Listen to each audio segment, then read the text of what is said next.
Estoy en Riohacha, La Guajira, con un señor que conocí, yo ya no me acuerdo hace cuánto tiempo, pero para mí es una de esas personas en todo este recorrido por Colombia más significativas.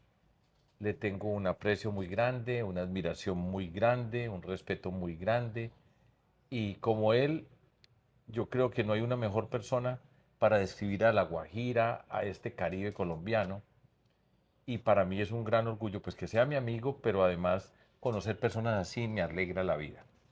Este señor se llama, ¿cómo te llamas tú? Wilder Guerra Curvelo, Wilder Guerra Curbelo. ¿Hace cuánto naciste? 1960, Muy bien, Wilder. ¿Dónde naciste? en Riohacha. En Riohacha.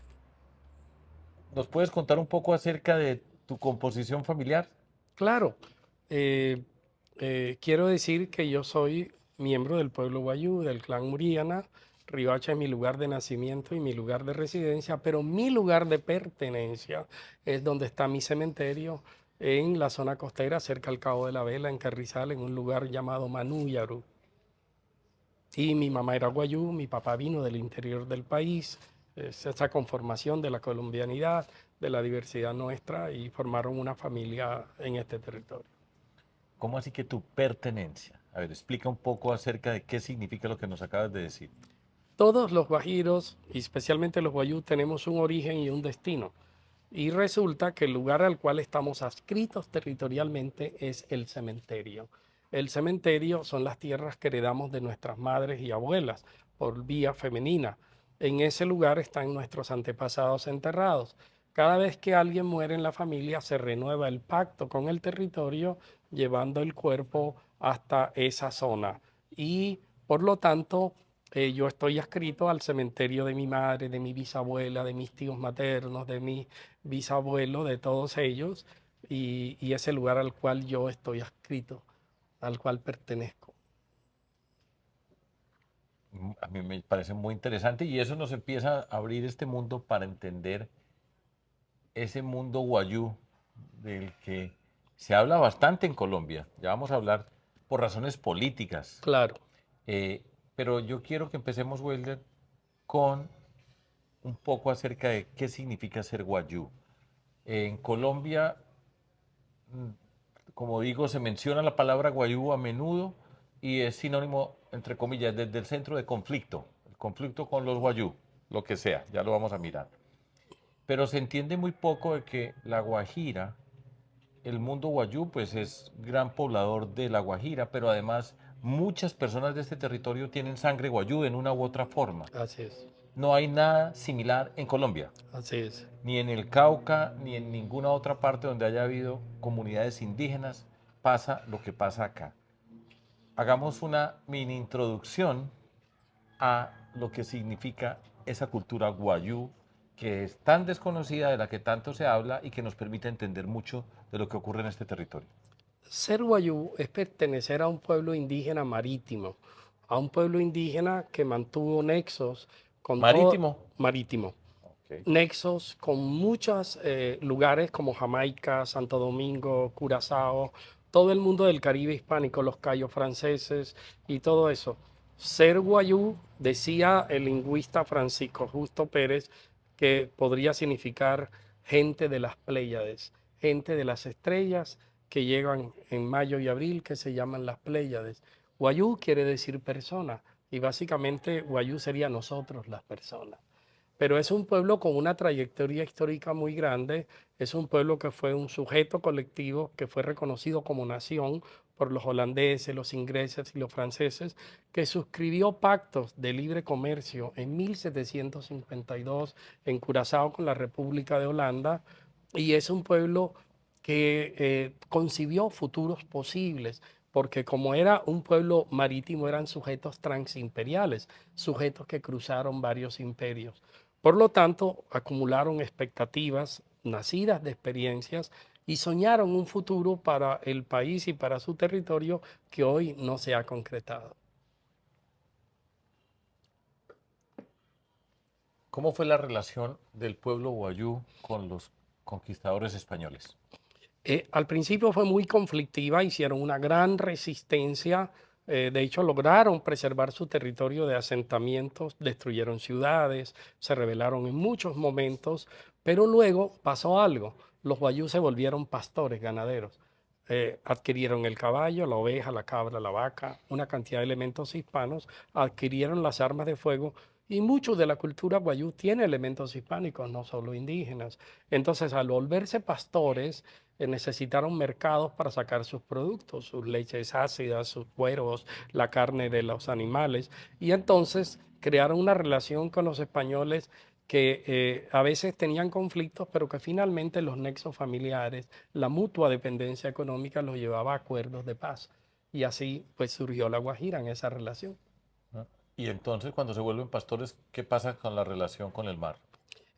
Lo que pasa es que se vuelve una parte del pueblo guayú pastor, una gran parte, pero la línea costera, los Aparanchi, que quiere decir gente de la playa o gente con el corazón volcado hacia el mar, se quedaron en sus actividades de comercio, de pesca, de vender palo Brasil a Holanda, de sacar las perlas, de comerciar y contactar con los ingleses y de dedicarse a una vida que ve el mar como territorio, ¿no? Entonces, por eso los guayú de hoy son heterogéneos. Uno puede encontrar guayús pastores en la zona de la sabana, guayú playeros en la zona costera de la península, guayú en la Macuira, que tienen otras actividades como la horticultura y el pastoreo, guayú de jarara, que son gente de una serranía pedregosa cuyo carácter está permeado por la piedra. Entonces, guayú urbanizados que viven o son profesionales, profesores, docentes o son trabajan en la salud. Entonces somos un pueblo heterogéneo, algunos de los cuales tienen un alto grado de urbanización y otros viven a la manera tradicional. Ubiquémonos un poco también territorialmente. Está La Guajira. Sí, ¿Desde dónde, más o menos la forma más gráfica posible, la Guajira, digamos en estos términos, es Guayú? sí. Desde la Boca de Camarones, desde la zona de Caricari, uno va derecho al norte de la península, baja por Castillete, sigue a Venezuela, porque es que Ok. nuestro pueblo está en dos repúblicas. Eso yo quería. Entonces, una parte de esa Guajira llega a los barrios de Maracaibo, así de simple, barrios enteros con decenas de miles de habitantes son guayú. Hay guayú que han ocupado cargos incluso en las Fuerzas Armadas venezolanas, altos cargos, otros han sido ministros en Venezuela, ministros de Ambiente, otros fueron constituyentes en Venezuela, pero somos un pueblo, no nos sentimos jamás diferenciados por haber nacido en un lugar o en otro, compartimos las mismas preocupaciones. Podríamos unificar textos como la Constitución colombiana lo permite, para que los niños de ambos lados de la frontera estudien con los mismos textos escolares, puesto que tenemos una historia, una misma lengua, unas mismas figuras de escritores y de incluso figuras claves de nuestra historia, grandes jefes guayú. Entonces, tenemos ahí una tarea por hacer, la de que los pueblos indígenas que habitan territorios fronterizos, y no solo el guayú, sino los de Ecuador, los de Brasil, puedan ser como esa idea de la nacionalidad, como la semilla, como lo dice la Constitución, casi que la base de la nacionalidad de estos pueblos. Y entonces, por ejemplo, ahora que hay esta confrontación política con Venezuela, pues, o este papel que hay en este momento, ¿eso cómo afecta al mundo guayú? Bueno, lo afectó mucho porque indudablemente el colapso de la economía venezolana, la Alta Guajira era una zona marginal, rural y suburbana de Maracaibo. Y cuando colapsó la economía venezolana, el abastecimiento de alimentos fue uno de los factores que contribuyó a la crisis nutricional de la población guayú, especialmente la población menor de 5 años. Todo, casi muchos de los alimentos eran adquiridos en Venezuela, pero los productos guayú, como ovejas, cabras, se vendían en los filúos, en un punto que es como el Wall Street de los guayú, donde se venden todas las mercancías, artesanías y sobre todo los animales. ¿Y dónde queda eso? Eso queda en toda la raya, en Paraguaypoa, pasando ahí en toda la línea fronteriza del lado venezolano. Eso colapsó. Y eso fue uno de los factores que nos afectó en ese sentido. Y nos sigue afectando, por supuesto. Tenemos retorno de guayú que han vuelto a su territorio de origen, que han abandonado sus lugares en las zonas urbanas y han migrado como el salmón, saben a dónde deben regresar, a dónde vienen sus orígenes. Y hoy tenemos esa migración en la Alta y Media Guajira. Ese mundo guayú con esas condiciones, demos un salto para hoy en Colombia. Entonces, desde el interior nunca se entendió realmente la Guajira Sí, y mucho menos el mundo guayú, asociado con ser una comunidad indígena que Colombia no ha resuelto y no ha entendido la dimensión étnica que tenemos nosotros como un país mestizo en muchas formas y con comunidades indígenas vivas con sus culturas y sus tradiciones. Pero ese mundo heterogéneo, ese guayú heterogéneo, hace que estén en todos lados. O exacto. sea, no es un resguardo por acá, Sí, encerrado, sino la movilidad en tantas dimensiones como tú, que eres un profesor hoy en la Universidad de Uninorte. así es. Entonces, ¿cómo se puede entender? Y esa es una pregunta que resulta muy difícil para personas, pongamos del interior, pero no solamente del interior, sino que no conocen este tipo de mundos. ¿Cómo se puede entender acerca de una política étnica con personas que están por tantas partes? ¿Cómo se entiende el sentido de esa cultura? Por eso cuando comenzamos, tú me dices, yo pertenezco a tal cementerio, que nosotros no pertenecemos a ningún cementerio en general a estas alturas de la vida. ¿Cómo hacer para acercarnos, para entender a este mundo? Y no estar hablando de los guayú, sino entender qué es lo que pasa acá y cuáles son las aspiraciones de esta comunidad, de esta familia guayú. Colombia podría percibir a la Guajira y a los guayú como una reserva de la imaginación del país. A ver, Si otra el, vez, reserva de la de imaginación la imaginación del del país. país, Bueno, sí. explícame esa frase. Somos una reserva de la imaginación. Porque nosotros tenemos, en primer lugar, sistemas normativos, que son costumbres, leyes, pero tenemos cosmologías sobre el mundo, que son fascinantes, donde los biólogos marinos colombianos ven un ecosistema marino como un jardín coralino o una pradera marina, los guayú hacen 17, 15 subdivisiones taxonómicas de eso. El conocimiento que tienen acerca del mundo, sus nociones acerca de la idea de persona. En el mundo guayú, la persona no se limita a la humanidad. La humanidad es una de las manifestaciones de la personalidad. Hay personas plantas, personas animales, personas vientos, personas cerros. Hago énfasis en esto de los vientos porque gran parte de la crisis que vive la transición energética en Colombia se debe a una desconexión ontológica entre los guayú y las empresas. ¿Cuál es la desconexión ontológica? Que si yo tengo una empresa grande, poderosa, transnacional de vientos y llego a un nuevo territorio en donde encuentro una sociedad de esta clase y yo le pregunto, ¿qué son los vientos para ustedes? Y los guayú responderán, son personas, son seres con capacidad de agencia que tienen un código moral y tienen reflexividad. Entonces, ellos lo van a ver como masas de aire caliente, cosas inertes, inanimadas, que generan energía y por lo tanto recursos y son importantes para el desarrollo del país. Los problemas que hoy vive la Guajira con la transición energética no son conflictos del desarrollo. No es que tengamos una población tradicional, atávica, con unas concepciones desuetas del mundo y aquí tenemos a la modernidad, con lo último en la ciencia y la tecnología. No, son desencuentros acerca de cómo funciona el universo, cómo conciben el universo cada uno. Mientras los guayú lo están viendo como personas, los ancianos guayú me preguntan, ¿cómo afectan los aerogeneradores los caminos del viento? Puesto que los vientos no tienen casa, los vientos tienen caminos por los cuales atraviesan. Cuando nos sentemos a dialogar desde esa riqueza y esa perspectiva intercultural, cuando respetemos las mutuas ontologías y cosmologías, seguro que el país saldrá ganando. Ahí está. Bueno, vamos entonces, ya lo acaba de plantear de una manera, primero, pues muy bonita, una forma muy bella de explicar que los vientos son personas que a nosotros en esta mentalidad occidental no nos entra, es decir, personas.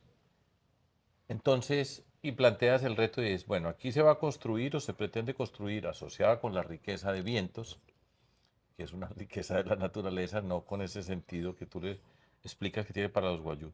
Es posible, porque la mirada es, ahí hay unas comunidades que son imposibles de negociar, que quieren hacer negocios, que quieren sacar plata, que son pobres, pero están dominadas por unas personas y ellos se oponen al progreso. Es posible, de verdad, establecer esa comunicación y eventualmente, perdón, llegar a ese desarrollo. Sin duda es posible. Los guayú son seres tan negociadores, tan listos para el diálogo, que cuando ocurre un homicidio entre familias, llegan a acuerdos mediante la palabra.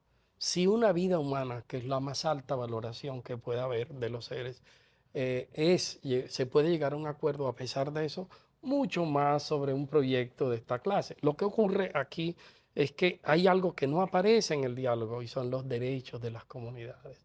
Las comunidades tienen derechos y las comunidades tienen temores. El primer temor que tienen es si los beneficios económicos que se derivan de los proyectos son inferiores a los costos ambientales o sociales, no hay bienestar. No hay bienestar. Voy a ponerte un ejemplo. A ver. Cada aerogenerador genera una pérdida de cobertura vegetal entre media y 1 hectárea de exclusión. En esa media y en esa 1 hectárea por cada aerogenerador no podrá haber pastoreo, no podrá haber agricultura, no podrá haber recolección de frutos ni cacería. Muchas actividades se verán mermadas. Puede mejorar un Hawái, un pequeño recurso caritativo de responsabilidad social, compensar esa pérdida en un pueblo que tiene en estos momentos indicadores preocupantes de desnutrición. O sea, realmente le compensamos. No hay información oportuna ni suficiente hacia los guayú y no hay voluntad, a mi modo de ver, en este proceso no hay reglas de juego, a decir, una falla del Estado colombiano, pero también notamos que no hay la idea de valorar dos cosas: el conocimiento académico colombiano que han generado nuestras universidades, nuestros investigadores, y el conocimiento tradicional que tienen los pueblos, que también es un conocimiento valioso. Si uno incorpora, no ha habido un lugar para la academia. Y cuando yo le pregunto a las empresas, me dicen, no tenemos tiempo, no hay tiempo. Luego pierden 4 años de inversión, pero ellos no tienen tiempo para hacer un estudio de impacto ambiental y social con los conocedores, con los cazadores guayú, con sus pescadores y hacer de verdad ese esfuerzo conjunto. Les he dicho a la empresa en Colombia, y yo, Sergio, esto te lo quiero transmitir, es hora de que las empresas y los pueblos indígenas hablen y se comuniquen sin proyectos. Creen un canal de confianza mutua entre ambos, de manera que cuando llegue un proyecto ya lo primero ha pasado. Ahora, con el respeto de ambos, incluso de la comunidad decir que no. En algunos casos, cuando vea que un proyecto, tenemos que hablar de ordenamiento territorial. La transición energética en Colombia tiene que tener en cuenta los lugares socialmente significativos, áreas sagradas, áreas protegidas como reservas de pasto marino que tenemos en Colombia, santuarios de flora y fauna, y decir, hombre, estas zonas, apartémoslas, hagámoslo en estas áreas, démosle un sentido a los proyectos, una lógica territorial compartida. Eso se puede, sí se puede. Los guayú no se están oponiendo a los proyectos por los proyectos, se están oponiendo porque sienten que tienen territorios y que las empresas tienen capital y tecnología. ¿Por qué no asociarnos? ¿Por qué no ser socios si ambos tenemos esos intereses? El modelo que se impone no es el modelo de la sociedad, el modelo asociativo que tienen los canadienses, los indígenas canadienses y otros, sino es el modelo caritativo de la responsabilidad social. Entonces yo te mejoro el Hawái. No, yo te doto la escuelita, pero lo que entregan a cambio los pueblos indígenas es muy alto para su bienestar, su sensación de tranquilidad, de seguridad y de futuro. Ese es el tema, pero sí es solucionable, sí creo. Bueno, me llama mucho la atención esa explicación. Sigo profundizando desde las percepciones de fuera, las que yo Sí. escucho. Pero es que ya no hay líderes realmente, pues eso, tú hablas y explicas muy bien, pero realmente hay muy pocas personas líderes y entonces se han convertido en unos negociantes que quieren sacar ventaja. Sí. Lo pongo así claro para que tú me des la mirada, nos des Sergio, la mirada, porque yo quiero que esto lo vea Sergio, mucha gente. hacia 1980, un antropólogo norteamericano llamado Benson Saller, un destacado antropólogo, había identificado que la esfera de relaciones entre los estados venezolano y colombiano y los pueblos indígenas estaban siendo llenadas por corredores. ¿Qué quiere decir corredor? De Wall Street. Él tomó la figura de Wall Street. Los corredores medran en una esfera, en un paquete de recursos, el PAE, los programas de bienestar familiar, el sistema de transferencias, el sistema de participaciones. Donde hay una expectativa económica o empresarial o hay unos recursos públicos, surgen los corredores que captan para sí y no para sus comunidades, o sea, no para beneficio del pueblo guayú Sí, de eso. Estos taúres surgen cuando las reglas de juego se desconocen, se rompen. Surgen en el vacío como surgen los hongos cuando uno le echa agua a un pan. Entonces, Aquí hay que tener muy claro en este sentido de ese papel. El Estado ha propiciado esa esfera de interacción grande y la sigue propiciando porque creo que están desvirtuando la noción de entidad territorial indígena que está en la Constitución colombiana, que es muy bella, que es una cosa realmente que potenciaría la autonomía guayú. La Corte se pronunció sobre la figura de autoridades tradicionales y le dijo a los guayú que ellos debían resolver eso porque tenemos unas figuras de papel que están inscritas en los municipios y en el Ministerio del Interior, que son las que asumen el papel, mientras que el verdadero jefe tradicional o la mujer clave, mayor guayú, está solo en su comunidad, pero no decide sobre estos temas. Veo mucha culpa en eso del Estado. El pueblo guayú también tiene que asumir una responsabilidad porque esto es de corresponsabilidad, pero eso es cierto, se ha desvirtuado las relaciones por el surgimiento de esto que aparecen en los proyectos eólicos, que se inventan ritos indígenas que no existen, como Claro. los rituales de armonización. Esas son cosas nuevas, yo nunca las había visto, no las conocía. Las trajeron del Cauca y del sur, donde deben tener un origen válido. Porque es que está pasando algo serio. En Colombia se está creando una estandarización o una homogeneización de los pueblos indígenas. Exactamente. Todos los pueblos tienen guardias indígenas. Eso es ajeno a nosotros. En nuestra tradición no hay guardias. En nuestra tradición hay putchipos, mediadores, palabreros. Ahí está el bastón de ellos, su bastón tradicional. Allá está el de Ángel Amaya, el más grande palabrero que tuvo La Guajira. Yo lo heredé. Esto se le entregó a García Márquez. Todo estos son las personas que mantienen nuestro sistema normativo, no unas figuras traídas de otros lados con unos bastones extraños, que eso nos parece. Nosotros no tenemos mingas, nosotros tenemos yanamas. El yanama es el trabajo colectivo del guayú. Se moviliza para hacer una casa, recoger una cosecha, una labor comunitaria. Entonces mira cómo se ha ido creando a partir de algunas organizaciones nacionales un modelo único. La riqueza de los pueblos indígenas no está solo en que son diferentes a la sociedad nacional. La riqueza de los pueblos indígenas está en que nos diferenciamos unos de otros. El sistema normativo de la sierra es político religioso. El MAMA, la autoridad mayor allá, tiene comisarios a los cuales ejerce el poder. El comisario tiene cabos y es una figura religiosa en que alguien es sancionado aprendiendo mitos, volviendo a tejer. Nada de eso. Nosotros no tenemos tradición de cepo. Respeto eso y no la voy a juzgar en el Cauca. Entonces, yo creo que es bueno decir que cada pueblo indígena tiene una historia y unas instituciones propias. Me parece muy importante entender eso porque yo creo que hay una asociación indígenas, todos son iguales Iguales. y están asociados hoy con conflicto y me da la sensación a mí que eso está generando un malestar cultural en Colombia subterráneo, que esto es una Sí, especulación que hago, claro. pero por lo que yo he visto que va generando más racismo, más distancia. Y eso no es sano. No es sano porque nosotros tenemos que ser capaces de recoger esa riqueza Claro, cuando hablamos de educación y cultura y por el camino que vamos la estamos separando y creando malestares, es mi opinión, por no totalmente de entender la acuerdo. dimensión de lo que significa Eso eso. se llama neochamanismo planetario. Ha sido Neochamanismo planetario. neochamanismo planetario. Y ese neochamanismo planetario convierte la cultura en una performance. Entonces tú llegas y ves una representación teatral que yo mismo quedo asombrado. ¿Y esto de cuándo? Pero ¿y esta cosa que entonces ponen en algunos rituales piñas, albaricoques, duraznos, orquídeas? Yo digo yo, en la Salina de Portete ni en Carrizal pueden hacer una planta de este tipo para que ahora aparezca en un ritual de estos extraños. Es una puesta en escena para el otro, para el funcionario, para el que llega de la empresa. Y yo sí le he dicho y lo he escrito y me he pronunciado que no creo en ese neochamanismo planetario. Bueno, vamos a pasar a otro.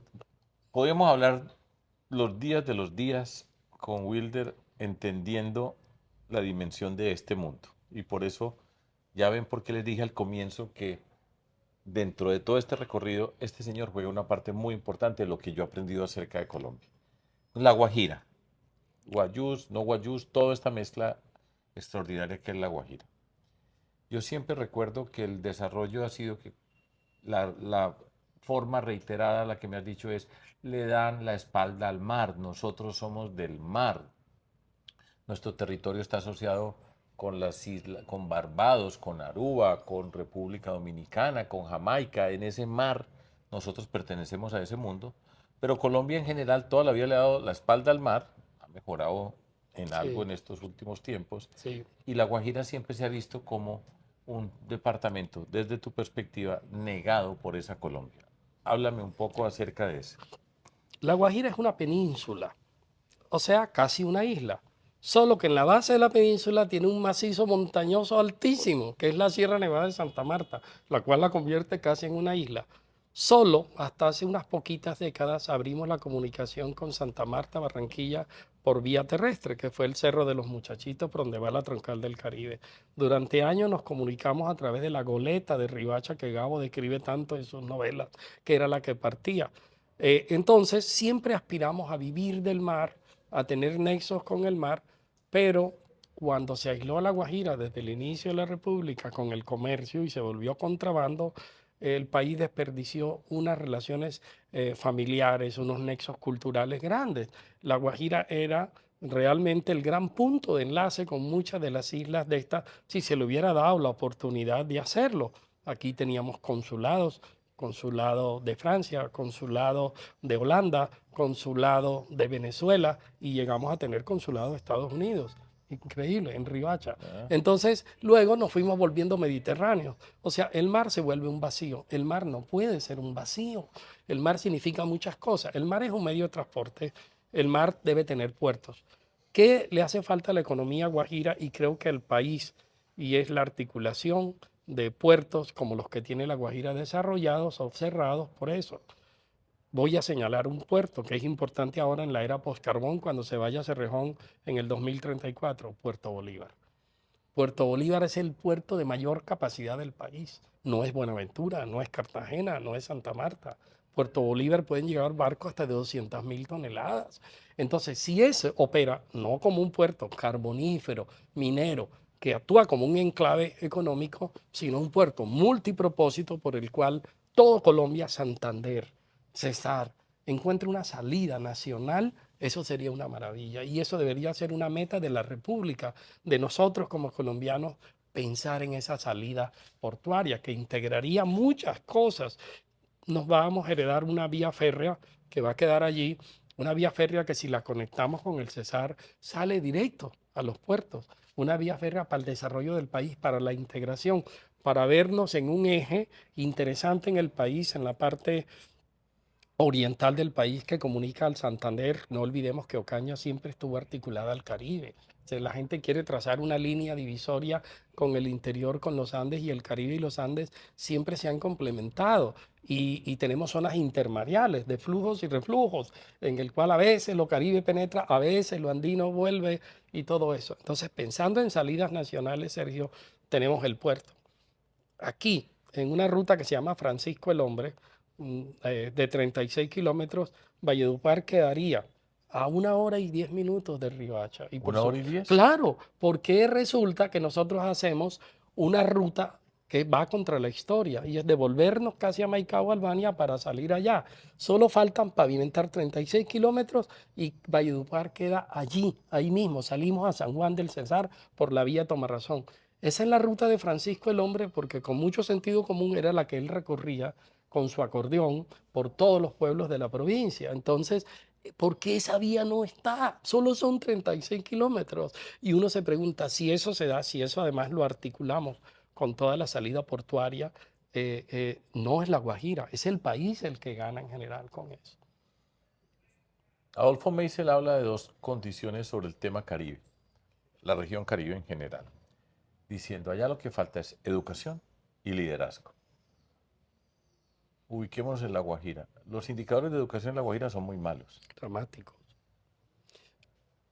Y liderazgos en La Guajira hoy no hay en primera instancia así visibles que Sí. adquieran una connotación nacional, que puedan hablar sobre La Guajira, más allá de estar asociados con la política, la politiquería, y vaya usted a saber qué pasa.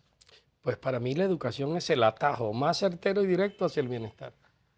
Realmente la capacidad educativa, la movilidad que tiene una persona que accede a la educación es fundamental. Y en La Guajira hay indicadores de analfabetismo hasta el 65% en el municipio de Uribia, lo cual es una auténtica emergencia nacional.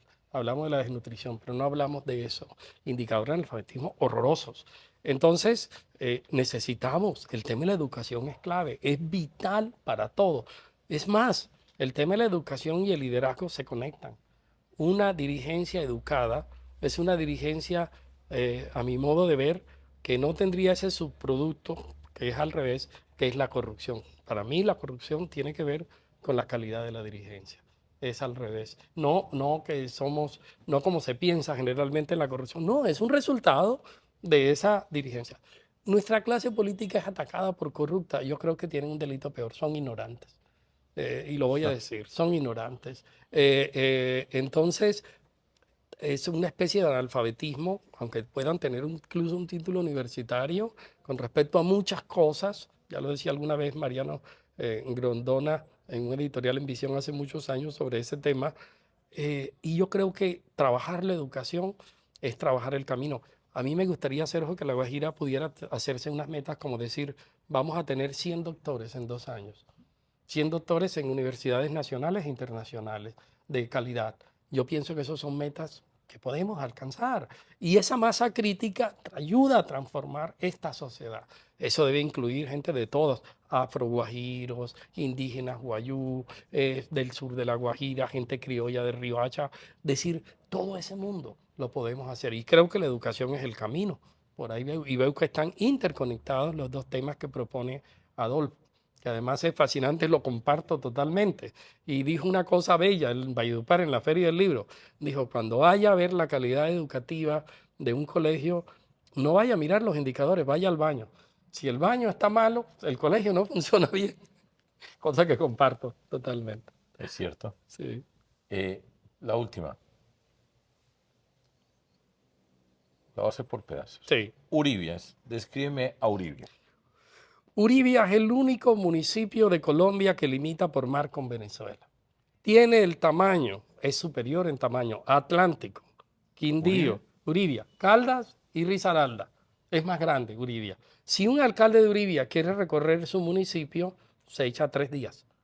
3 días recorriendo el municipio. Le pasa lo diferente al alcalde de un municipio de Boyacá, que sale y un momento regresa, desayuna y ya recorrió todo. No, 3 días. Son realmente 8.000 kilómetros cuadrados de recorrido sin vías que te permitan comunicar rápidamente, porque no tenemos vías pavimentadas y hay carreteables. En invierno queda totalmente paralizado, no se puede pasar para la Alta Guajira, no hay comunicación. Esto incide en la desnutrición, porque la gente ve la capacidad solo de adquirir alimentos. Yo puedo tener dinero, pero si no tengo vías no puedo acceder a los alimentos. Puedo tener vías y puedo tampoco tener dinero. Entonces es clave. Uribia tiene el mayor número de caprinos y ovinos del país. Uribia es un municipio con la mayor potencial de luminosidad solar de Colombia. Uribia tiene la mayor capacidad eólica, en energía eólica de Colombia. Entonces, solo en las cuentas nacionales ya Uribia es algo fuera de serie. Si nosotros pensamos en Uribia de verdad, de potenciarla más allá de esa red clientelar y de todo lo que ha pasado, Uribia va a ser inmenso. Tiene las condiciones. Uribia tiene puertos. Los puertos que yo hablo, Bahía Honda, Puerto Estrella, Puerto Bolívar, Bahía Portete, Bahía de Tucacas, que hoy se llama Puerto López por López Pumarejo, todos suman puertos que cualquier país envidiaría. En Uribia quiso Simón Bolívar fundar la capital de Colombia en la Carta de Jamaica. En 1815, Bolívar dijo, la capital estará en los confines de los dos países, en el soberbio puerto de Bahía Honda. y Uribia hoy está asociada con corrupción. Todo el escándalo de la Unidad Nacional de Gestión de Riesgo y Desastres está asociado con Uribia. Entonces ahí dicen, no, es que en La Guajira se pierde toda la plata. O sea, usted manda para allá y eso se la roban toda. Y señalo algo, es una corrupción, así son los caminos de la vida, que en Colombia hay en todas partes. Sí, Eso no es excusa, pero es también realidad. Y resulta que en Uribia un senador antioqueño es el gran elector.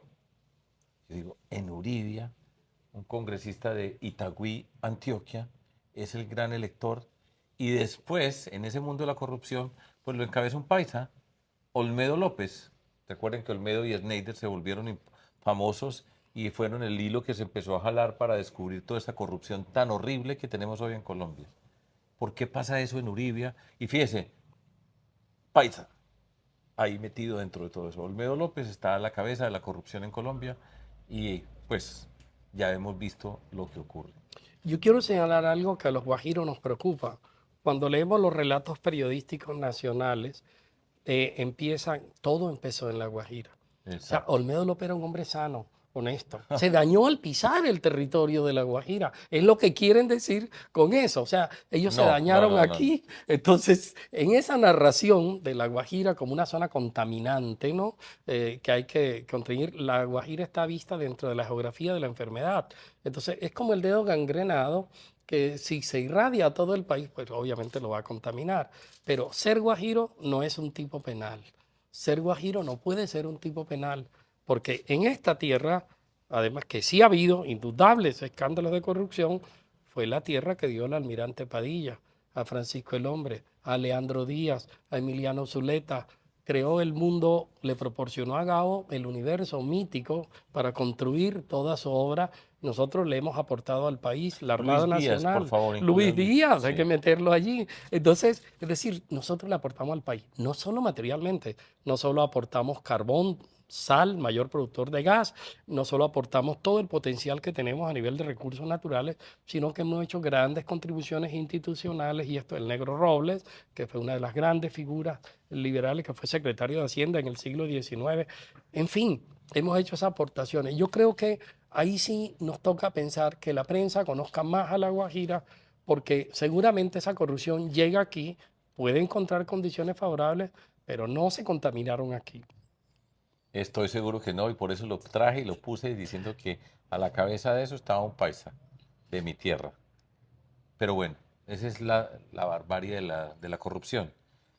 Muchas gracias. Estoy seguro que ustedes le ponen atención a este señor y es mucho lo que aprende, mucho lo que aprendemos. Muchas gracias. Sergio, Un gusto. encantado de